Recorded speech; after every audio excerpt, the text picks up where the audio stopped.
Hey guys, it's Rambo here. I thought I'd do a quick video on some of our favorite stocks. Got 6 of them today. I'm going to be kind of wrapping things up pretty quickly here because I don't want to bore you to death with a 12 minute video. But really quickly, PUGE is huge, huh?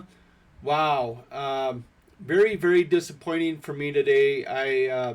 I was happy with the money that I made. It got stopped out here when it really started to tank. I got out, and of course, as soon as I got out, it dipped a little bit longer, and I was all happy, going, "Whoo! Glad I made that profit." And all of a sudden, bam! That's what happens when you don't trade your plan, plan your trade. I didn't have a lot of money in here, but that's because it was already up a lot, so I being smart and conservative, but my plan wasn't based on this right here. My plan was to see if it would bounce and get higher than the 0.010 or I'm sorry, the 0096 area, and sure enough, that's where it broke that. And I think that's what I said last time, was looking to the left. And look at that. That's where I get my resistance lines from. We just broke this, guys, right here. So, and we held. Now, there's always a chance it could just bottom out tomorrow, because we are very close to this, and we could tank. But if we get past here, we could get to 0.14. If it breaks there, we're going, another 300% up to 0.034 area. So there's that possibility. All right. And I messed up. I got short-sighted. Wanted to take out my money a little bit beforehand. I'm happy with that. I'm always happy with taking money. Tomorrow, I'm getting back in it right off the bat. If it starts moving up right away, I'm going to be in. I got a tight stop loss. And then I'm going to ride this if it goes up, or if it comes up and starts tanking, I'll be moving my stop loss up, and I'll be happy with that, and most likely then it will come down. But boy, if it keeps going, it's going to be fun. I'll probably, if it breaks 0.138, a little retracement, a dip, and then I'm going to put a big amount in. If we dip and we hang over 0.138, I'm off to the races on PUG. Next we have ILIS. Well, here we go. Andrew's pitchfork.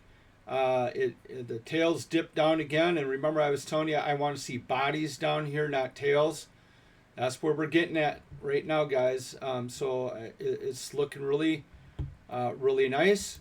I thought I had my Fibonacci up there, but I guess not. Got the Fibonacci. We're looking at around. Now let me try that again here.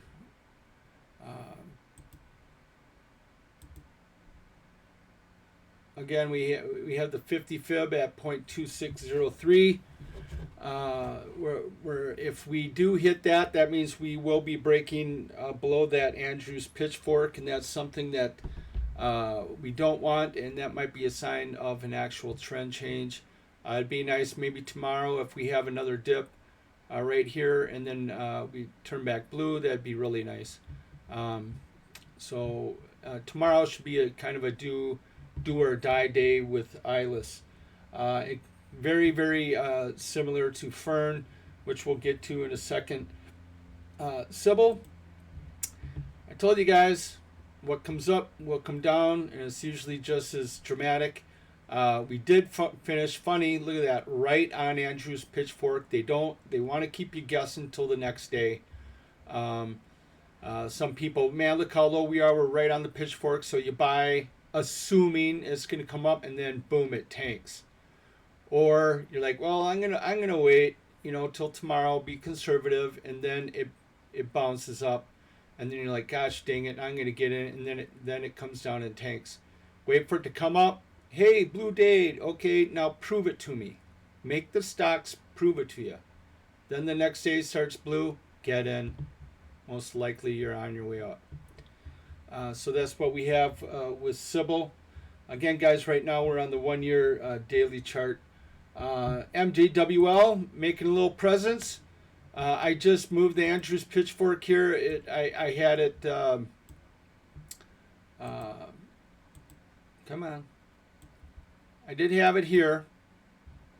And if you notice, we did break Andrews pitchfork right here. But the rules is this. Now, I can't have it here because it goes through these candles right here. But this low does not break that candle right here. Now, does that mean, oh, look, we're in the Andrews pitchfork, we have a blue day, so that means we're going up? No. I'm moving it along until I start seeing a higher high. Then I'll get in, and hopefully we'll be going up. And, of course, we're always looking at hopefully bouncing off of the -1 deviation. We do have this upward trend line that we did bounce off of, so it is a good sign. We did break not one, but now both of the downward trend lines, so things are looking very, very good and strong for MJWL, especially if we have a blue day tomorrow.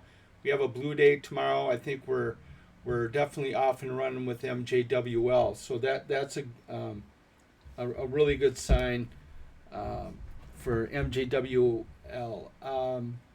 Then we have good old SPQS.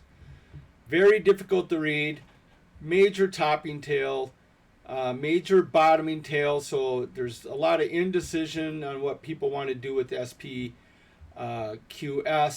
Again, nothing going on in the background here. Back to the left. So what do? Well, here's the goofy thing. Usually we'll put Andrew's pitchfork on. Well, that's what we have to deal with right here. So it's either going to be coming down and then it should really go down, or if it starts coming up over the average means line, it might have another big day. Again, when there's nothing around, you always look to the left. So here we'll go to the 3-year. Nothing there. So then we'll go to the 20-year. Here we go. What do we have? Well, we have some resistance here at 0.19. So we're at 0.145 right now. So, when it starts going crazy tomorrow, and if you notice, it's right here and resistance right here. So that's a big resistance. So, just because we start off really big tomorrow doesn't mean overall that we're off and running. But the thing is about that is if we do break this here, then we're starting to look at 0.238. From 0.238, we're getting up to the 0.414 area. So that's what can possibly happen. Again, I'm not a financial advisor. I do not know the future. And if you remember that little Andrews pitchfork, this kind of puts things in perspective. That there it is right there. This little tiny, you can't even, there's no room in there. But that's what could possibly happen tomorrow. So keep those resistance numbers in memory there. I think, let's see, I'll look this up here. The high, no, the open was 0.02. And then the bottom of this one, the low was 0.028. So we got 0.2 and 0.28 to battle with. And then, then we could go from there. And then last but not least is Fern.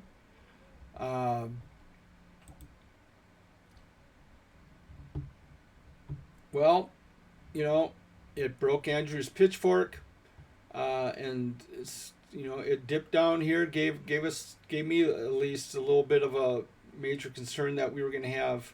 We're going to start going south. We did try to stay above the 61.8% on the Fibonacci, but we were just a little bit under.